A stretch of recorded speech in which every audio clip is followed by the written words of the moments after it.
Hi guys, welcome to my new TV Jealous. My name is Denise and my partner in crime is Mary. Tonight we're here to talk about Superstition, episode 6, Dr. Dredge, MD. Mary, say hi. Hi, so glad you guys are here watching with us. I love this episode. Man, if you're enjoying Superstition, give us a like, let us know in the comments, and be sure to subscribe to our channel as we're going through a lot of other TV shows this fall. So, the opening of the episode was... Look, y'all, Isaac is back. And I mean, he looked bad to the bone when he walked up. Yes. He was all right. You know what? I should have let Mary do that because she like so in love with Mario Van Peebles. Okay, so he goes to collect the Dredge's body, where we saw him in that warehouse way back when, a couple episodes ago. I shouldn't say way back when.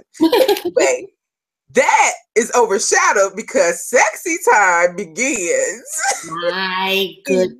Immediately following. My goodness. Calvin and May are up there doing the whole do. Like, great music. Loved it. It was a lot. I saw a lot more May than I ever thought I would. And you know what? Questions answered. Like, that was great. Thank you. I thank you. I mean, they were having a great time, but of course they, parents can't have nice things because the children show up. So Garvey shows up like, Mom, I'm home. And she is rushing Calvin to the closet, like, get in there. Okay, son. All right. Anybody getting me like R. Kelly vibes in there? I was like, trapped in the closet. Like, sorry. But it's true. Anyway, moving on. Sorry, continue, please. So her and Garvey, Garvey's complaining about her assignments and how she's in charge of the Founders Day events. Wow. And anyway, she notices, she's like, why is your shirt inside out? And she's like, what? I was about to skip in the shower. She's like, skip in the shower with my foot. I see daddy boots right there. Okay. And she did not stop it there. No, she had to call him out like, yeah, Calvin, you can come out the closet. I'm like, oh Lord, quick, he in the closet. Now he got to come out the closet with the Beretta. Okay. Anyway. It's true. Ooh, okay, you know what? We're too much. But we should talk about the family drama because Garvey is not happy. She's not pleased about Calvin and May just rekindling their relationship so quickly. Like, she feels like they should take their time or maybe not date at all ever. Right. I feel like Garvey is being particularly selfish, and as we go through the whole arc of the episode, May says something really cool to her.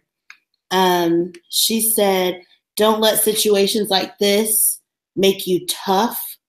Tough doesn't age well. And I was like, ooh, yes, like that was a word I received it. Mm-hmm. But, that was a confirmation. Hallelujah. Right. And I feel like that's kind of her coming into herself. That's her kind of coming to grips with the fact that she didn't have a choice for her situation. But what she's been doing with her situation is being sour over it. And now she has a chance to make it right. And I think that's kind of what May was saying to her. And again, I feel like Calvin is going through a similar thing, like the arc with Calvin and Isaac, and he was yelling and crying and screaming at him. And at one point, like, I hate you, like, you lied to me. I feel like they're on similar paths, but at different points of their life, obviously. So I thought that was. No, I agree. They totally have a lot in common that they can really understand each other if they sit down and talk about it. If Garvey allows that. Right. She is a little bit headstrong, but I mean, it's like, I mean, I get it. I get it. She Right. feels abandoned, even though it's partially her mother's fault. Right. Well, it's all on her because she never told her or told Calvin that she was pregnant. But Right. it's like, at the end of the day, things happen, and people need to learn how to move past it and get to the meat of it. Like, yes, he didn't know that he had you, and now he wants to be a part of your life. Now that he knows, I could see if it was, he had the choice and he walked away, Right. and then I could see her treating him the way she treats him. But he's kind of the victim in all of this. Kind of. I mean, Kind of. Yeah, yeah. let's not give him a complete pass. No, I'm not. I said kind of. Okay. So then we meet the new Dredge. I gotta say, good choice, Dr. Kim. Excellent choice. I really Amen. like that guy. So we find out he's gonna be the Dredge. Do we want to get into, let's do the Calvin and Isaac arc first, and then we'll come back to the Dredge. Okay. So Calvin and Isaac are kind of arguing. Calvin's super upset that, he's like, you've got so many secrets. You're almost 800 years old. I ain't telling nobody nothing, and Isaac, is kind of like, I can't tell you everything. Knowing things puts you in jeopardy. I thought that was really cool. And Calvin's like, no, I don't care. I'm all in. I want to know everything. So he straps him to this chair and he's like, okay, this thing here is a memory crystal. And, he's like, I've lived so many lives. Like, I just put most of my memories into this so I can have room for the present. So he's got some motion sickness going through there. But when they come out, they are in like medieval times. So I was like, is this the Crusades? But then you find out it's the Knights Templar and the Moors. And so like they're kind of working together, trying to find a warrior that's strong enough to protect and balance good and evil. And I thought that was so cool. Like, girl, you should have saw me. I was like, oh, look at this. And I love, he's like, oh, that's so and so. And right? I'm like, I love it. I love it all. It was, the nerd in me was like, yes, I need all of this backstory. Definitely. I was going full nerd. And so they give him something to drink. I'm going to take a wild guess and say that was Jesus' cup that he drank at the Last Supper, because a lot of people say if you drink from that cup, you'll never die. And then they gave him Solomon's ring and they said, from now on, you will not know death. And so I was like, oh, like they're putting all this like mythology together in one thing. And I was like, oh my God. Like I was flipping out. It was so great. And so then they come back out, like they're talking, hashing things out. And he's like, I'm going to train you. I'm going to be there every step of the way. I'm going to teach you how to use this ring and harness its power. And so he's training Calvin, and Calvin's trying to harness the power of the ring, but he keeps hearing the voices of the people that are inside it. And the voices overwhelm him, and he turns like they want to and attack his dad. And Isaac is ready. Like, right. I loved how ready he was. He's like, oh, okay, listen, the voices, don't let them overpower you. He's like, no, I'm about to, jump up and get froggy. He was like, okay, well, leap. Okay. I was like, okay, son, don't get put on your behind now. Don't do it to yourself. But he tried it. Yes, of course he tried it. He listened to the voices, and but when he came out of it, he, the problem why I think the reason why the voices were able to get to him so is because he is so angry with Yes. his dad. Like he, they have a lot of issues, and he's like, when he was telling him I hate you, he's like, I know, and I'm like, okay, y'all should have been working on this before now, okay? Y'all should have been on somebody's couch, okay? Oh yes, they need counseling. First of all, let's just. But one of my favorite parts of this episode was when they're going to do round 2 with the ring.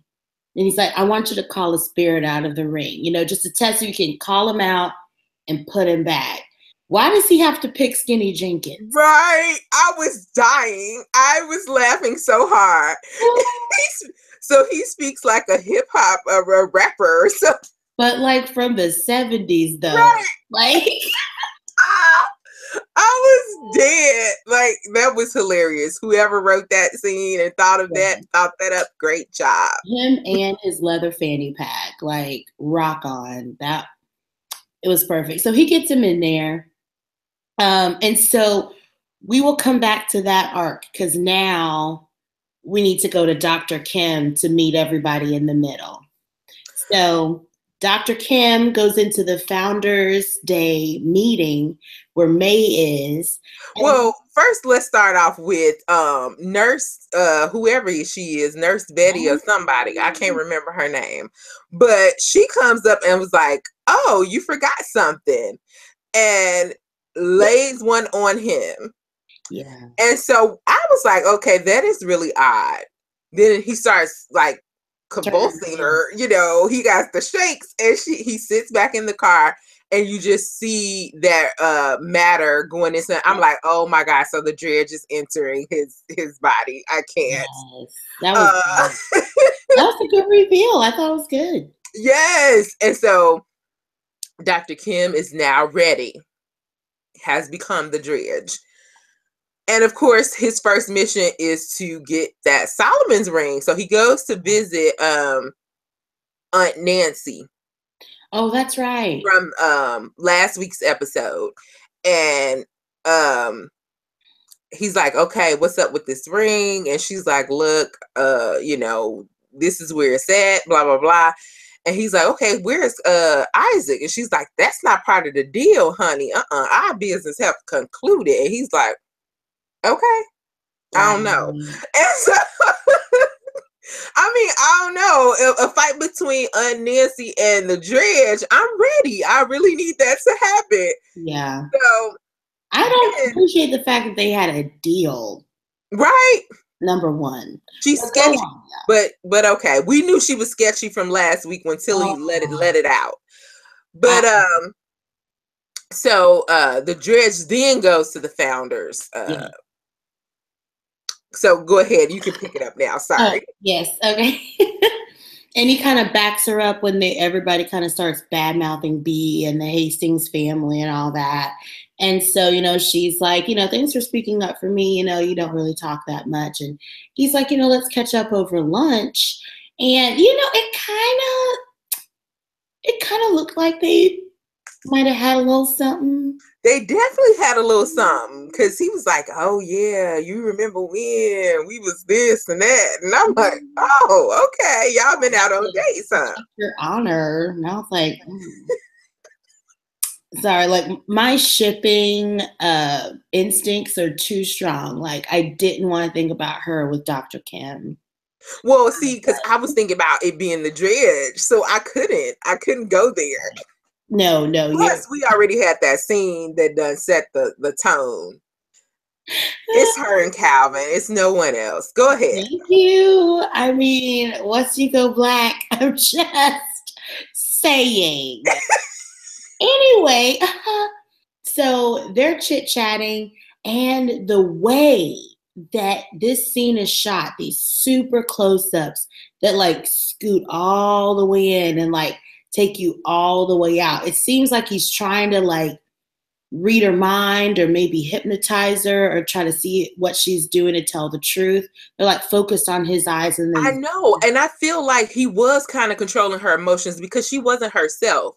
it was weird. Yeah, it was weird. Even though she was discussing something heavy, she still is all good, usually. Right. But it seemed like he really was tapping and making her more emotional and maybe vulnerable to spilling secrets. I don't know. That was my guess. Yeah. Yeah, I was trying to figure out what that could have been, but I think you're right. I think that's what it was. And then Garvey comes into the to the diner again, catches her mom with a man. I thought that was really interesting. They had her do that twice. And so May gets a phone call, so she's got to go and talk to someone. And so, Dr. Kim's got Garvey now, and doing that same zoom in, zoom out. And Garvey accidentally spills that Calvin is her dad. Oh my And God. I was like, no.